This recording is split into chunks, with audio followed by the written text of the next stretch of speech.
Welcome back, everybody, to our studies in epistemology. We are continuing our discussion about the various different sources of knowledge that are available to us within this sort of line of inquiry.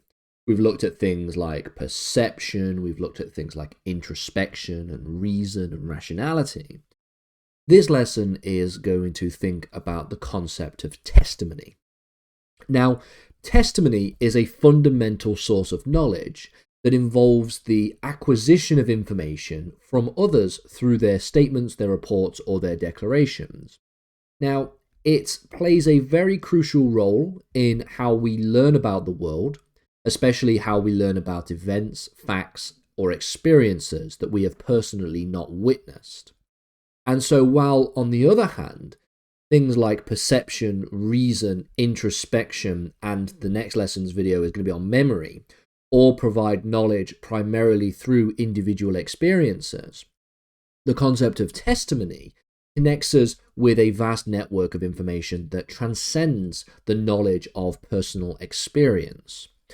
And so that's why testimony is a very important type of knowledge, a very important source of knowledge, and plays a very key role in this process.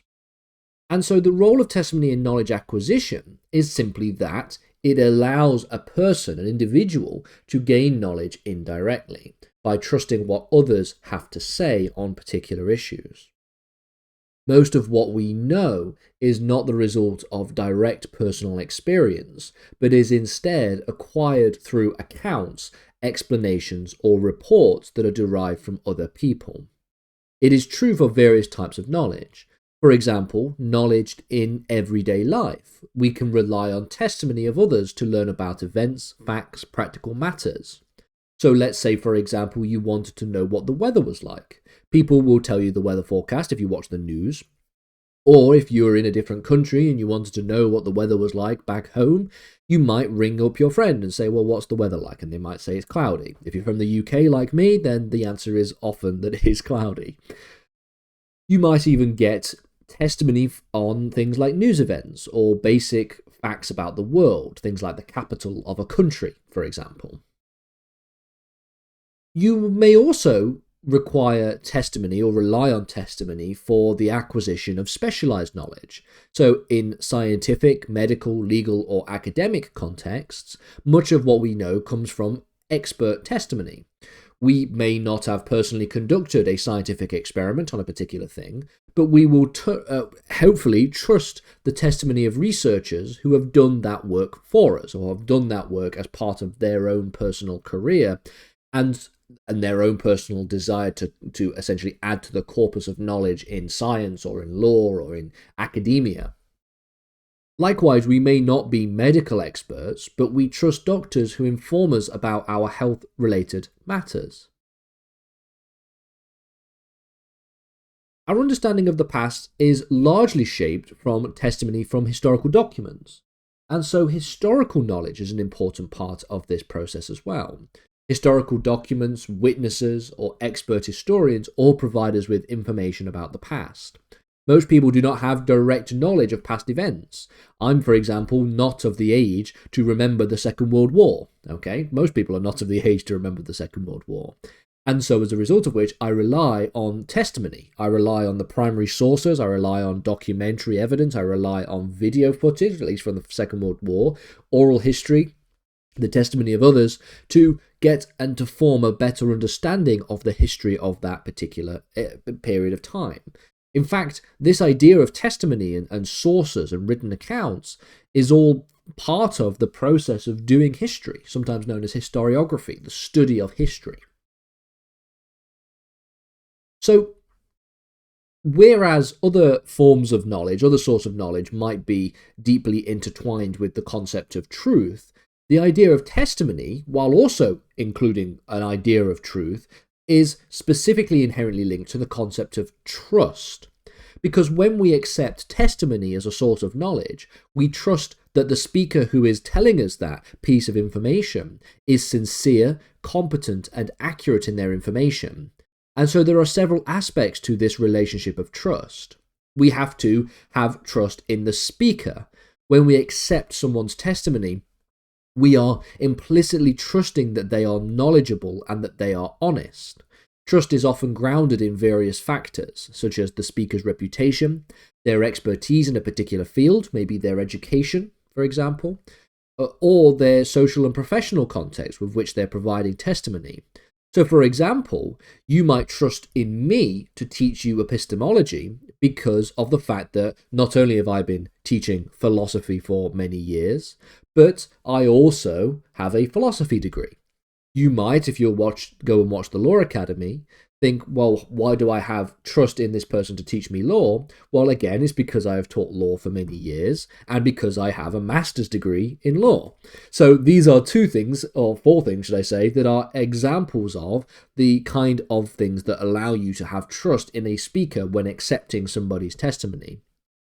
A scientist, for example, giving a public lecture on climate change is generally trusted because of their qualifications and their credibility to the scientific community. You should trust in their qualifications more than somebody who is telling you something else, who maybe doesn't have any qualifications whatsoever. Some people or institutions are recognized as epistemic authorities due to their expertise, their experience, or their positions. So experts such as doctors, scientists, and teachers are typically viewed as reliable sources of testimony. This, however, does raise the issue of epistemic dependence. This is the idea of how much we rely on others' knowledge and judgments instead of forming our own conclusions. Now, the idea of do your own research, in inverted commas, is of course something that can lead to a slippery slope that ends up in conspiracy theories, because a lot of people who tend to proclaim the do your own research, in fact don't do their own research, they just find what essentially adheres to their personal biases. But at the same time, you shouldn't necessarily just accept everything that everybody says at face value. There should be a healthy level of skepticism involved, which allows for you to essentially weed out maybe bad information. So let's say you have, there is the whole of a scientific community that tells you that climate change is in fact real and is an ongoing process and is something that is caused by humans. If, for example, somebody else over on this side says that climate change, in fact, isn't real or isn't caused by humans, they might be a climate scientist. They'll be a disgraced climate scientist, but they might nevertheless have certain qualifications in climate science. That doesn't mean that you should essentially attach yourself to their belief system because it goes against the grain of everybody else's. It is about forming a consensus of belief. It's about conforming to, or at least, should I say, forming a web of knowledge, a web of experiences, a web of beliefs that rely on the testimony of other people in forming conclusions about these different kinds of things. Trust in testimony is not something that should be blind. We are responsible for evaluating the reliability of sources and the quality of their testimony. In some cases, we might need to investigate further or seek multiple sources in order to verify the truthfulness or accuracy of testimony. Now, as somebody who makes lessons on the internet, somebody who creates educational content, it is often the case that I get things wrong. That's something that I encourage people in the comments to essentially let me know, and I'll pin that comment and I'll put a little change in the description. If there is anything wrong in this video, let me know. But these things tend to be quite small, minor mistakes, which is why more and more people continue to look and watch this content.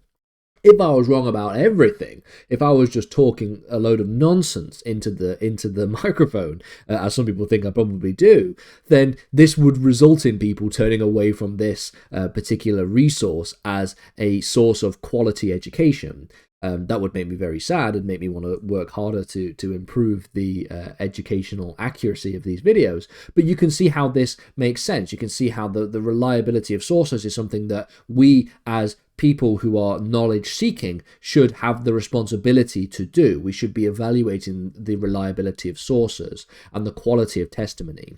And that means essentially matching that and comparing that to other verified and other accurate, other reliable sources. if I make a series of videos on epistemology and I say things that are completely contradictory to all of the textbooks, all of the other lectures, and everything else everybody else says about epistemology, then maybe you should take that as an indication that maybe the reliability of these sources aren't particularly useful. It just so happens that I hope that these lessons align pretty much with everything else within the study of epistemology. I'm not going to try and essentially push against the grain in this subject. So this means essentially that not all testimony is equally reliable, and epistemologists have long debated the conditions under which testimony can be considered a legitimate source of knowledge. And there are several factors which might influence the ability for somebody to see reliable testimony. For example, expert testimony. Experts in a particular field, a doctor, a scientist, a legal professional, should be trusted to provide testimony that is informed by their training and their experience. This does not mean that their testimony is infallible. It does not mean that their testimony can't be subjected to biases or influenced by external pressures, or can't just be mistaken and can't be wrong. Like I've said on these videos, I've made mistakes in all my videos. There are, I have hundreds of videos online, and there are small mistakes here and there dotted around. And I tend to be very open and honest about these mistakes because it's just something that happens. Small mistakes are very easy to make when making content. Similarly, somebody might be biased. There are many legal experts who I disagree with personally on the basis of political biases or political agendas or their reliability on the basis of these biases. But these are things that should be taken into consideration, not necessarily as a way to reject wholeheartedly the expert testimony in that field. Personal testimony involves individuals reporting their own experiences and their own observations. Personal testimony can be reliable, but it can also, just like expert testimony, be subject to limitations. You have memory biases, you have perceptual errors, you have intentional deceit, for example. That's obviously the clearest example. Even when a person believes their testimony is accurate, the possibility of error or misrepresentation can still exist. And then from a more epistemologically, philosophically rigorous perspective, you can have the idea of injustices when thinking about testimony. Testimonial knowledge is often influenced by social dynamics, such as power relations, group membership, and societal biases. Now, we'll get to the concept of hermeneutical and testimonial injustices in later lessons as a specific subject when thinking about epistemic injustice.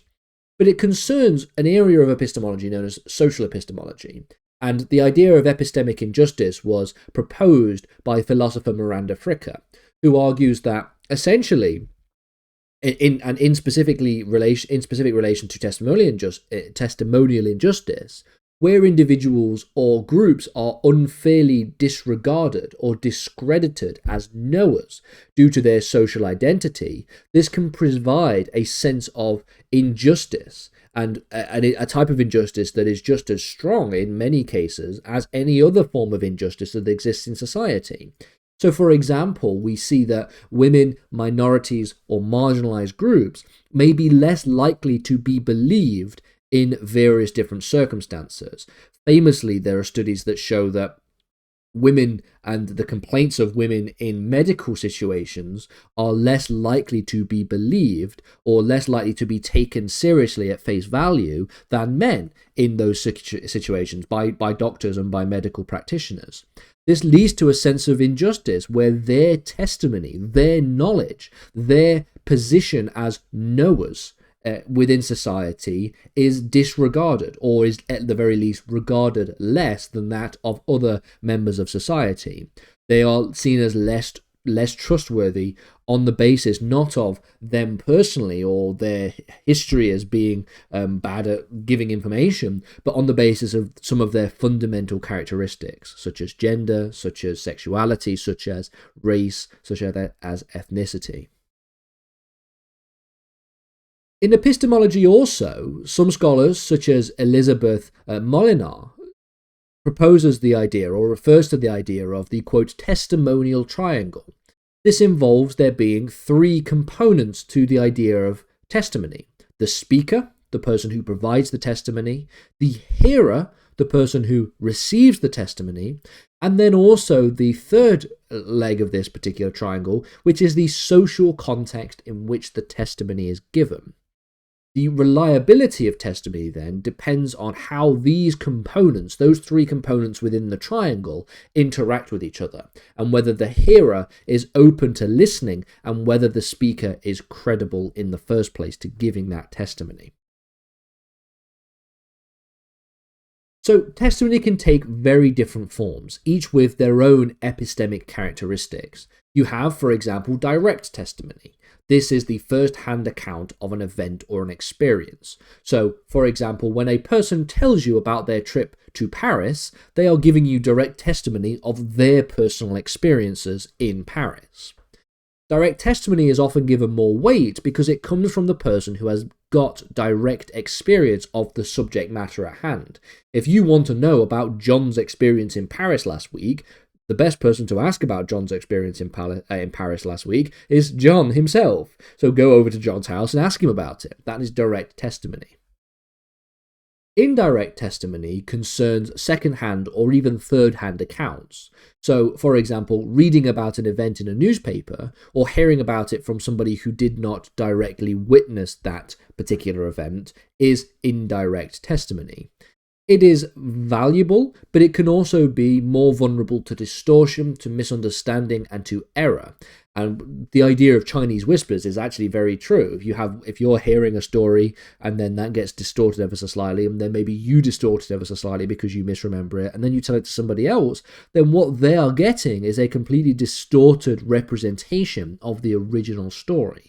If they wanted to know what the original story was, they would have to go and seek that knowledge themselves. And then finally you have, as we've already mentioned, expert testimony. Experts offer testimony based on specialized knowledge and training, and is typically viewed as more reliable than the testimony of lay people, especially in that expert subject. So, for example, if I was to want to inquire about a particular issue within quantum mechanics, I wouldn't ask my postman. No offense to my postman, but I don't think I would ask that person about the detailed intricacies of quantum mechanics. They might be a quantum physicist, I don't know, but as far as I know, they're not. So I would go and ask an actual expert, an actual quantum physicist about that question. So we can see that testimony is a valuable source of knowledge because it allows individuals to access information that they could not personally observe or could not personally verify. And so when we think about the epistemic value of testimony, testimony firstly has value in being able to provide the establishment or the growth of knowledge networks. It helps to build networks of knowledge by allowing individuals to share information, to share discoveries, and to share experiences. It's essentially, think of society in this way as a large library. Everybody provides their testimony, and that is essentially adding books to the library shelves. We're adding to the growing collection of knowledge that us as a species is able to collect. Testimony enables knowledge to be passed from one person to another, from one generation to a next, from one group to a next, contributing to a collective growth in understanding the world around us. In modern societies, people are often able to specialize in specific areas of knowledge. This enables this idea of epistemic labor. So a division of epistemic labor allows individuals to rely on experts in various different fields. If you are somebody who is seeking to be an expert in literally every single field of study, you're probably not going to be that successful, unless you are maybe 90 years old and you've been doing it your entire life. But ultimately, you will see that the most important thing to do is to divide the idea of knowledge acquisition among different people. I personally am trained in very specific subjects. So philosophy, theology, law, and history. These are the kind of subjects that I've specialized in both school and at college and at university and at postgraduate level. I'm probably not, at least for a very long time, ever going to be teaching anybody about quantum mechanics. Okay, as interested as I am in that kind of area, it's not something that I have any experience in or any actual training in. Maybe in 10 years' time, I might go back and retrain in science, and then I can come back and I'll prove you all wrong about that particular claim that I've just made. But ultimately, you won't see that happening, and that's because there is an epistemic division of labor here. I'm specialized in those particular subjects, those particular humanities specifically. And so I'm going to teach in that, and a scientist can go and teach you in science-based stuff, and a mathematician can teach you in mathematics and all that kind of thing. And this is the idea of division of epistemic labour. Finally, the idea of testimony as its epistemic value is that it provides a way for communities to share experiences, to teach new generations, and to preserve important traditions. It is not necessarily limited to the more formal contexts like law or science, as I've been mentioning in this video, but it can also extend to just everyday life, as people recount their personal stories, their beliefs, and their values to other people. So with all that being said then, let's think about some of the challenges. One of these is this idea of skepticism. Skepticism about testimony. Some philosophers, particularly skeptics, question the reliability of testimony as a source of knowledge, as a reliable source of knowledge. They argue that testimony is inherently fallible because it depends on the accuracy of the speaker. And it also depends on the context in which it is given, this idea of the testimonial triangle, as I mentioned in the previous slides. There's also the concern of epistemic dependence, where people may become overly reliant on testimony and lose the ability to critically assess knowledge claims for themselves. Philosopher Miranda Fricker, as I've already mentioned in this video, and who I will be mentioning at various stages when we think about social epistemology later on, proposes the idea of the fact that individuals may suffer from testimonial injustice, more broadly described as epistemic injustice. Testimonial injustice is one of the subcategories of epistemic injustice that Miranda Fricker argues about in her book. Where they are essentially unfairly discredited or ignored as sources of knowledge due to prejudice or bias against their identity. So, like I said, social injustices like racism, like sexism, like homophobia or transphobia can lead to situations in which their testimony, the testimony of these minority groups, can be seen as less reliable because of these discriminations, and that can lead to testimonial injustice in that regard. Finally then, in many cases, especially when we think about mass media testimony and second-hand information, and now the growing dependence on misinformation and disinformation in the world of social media, which again we'll get to in future lessons' time, it leads to situations in which it is difficult to independently verify the accuracy of information. All of which leads to the possibility of, like I said, misinformation. Misinformation is the sort of the idea of incorrect information that is spread, but not spread deliberately. So misinformation might be that if, let's say, you already have preconceived biases towards a particular thing, if you then read a piece of misinformation that confirms that particular bias, you will then spread that, and then that can then cause people to have false beliefs over certain things. Disinformation is the deliberate spreading of lies and propaganda and distorted messaging. Often, misinformation might begin as disinformation. You have a sort of a node source in which you have somebody who just goes on the internet and tells lies, and then that gets spread across as misinformation spreads. But more generally, just the idea of spreading false beliefs and misunderstandings is a growing problem in this society. It is something that is going to cause so many problems as time goes on, if it hasn't already, let's be honest, when thinking about the sort of political situation that we live in right now. But ultimately, lack of verification can lead to challenges to the idea of testimony as being a valuable source of knowledge. We can ultimately conclude that it is a crucial source of knowledge in both everyday life and specialized domains, however. And testimony allows individuals to acquire information about things beyond their personal experiences. Now, in the next lesson, I believe the final lesson on the subject of the sources of knowledge, let me just check. Yes, the final lesson on the subject of the sources of knowledge, we're going to talk about memory. And we'll talk about the idea of memory as being a source of knowledge before we move on to topic number 3 in our subject on epistemology, which is the topic of justification of knowledge. And then we will think about some other aspects such as skepticism, empiricism, induction, and then finally finish on what is going to be really important in my opinion, and probably my favorite of these topics, this idea of social epistemology, which we've touched on a little bit in this lesson here. We'll touch on in more detail in future lessons' time.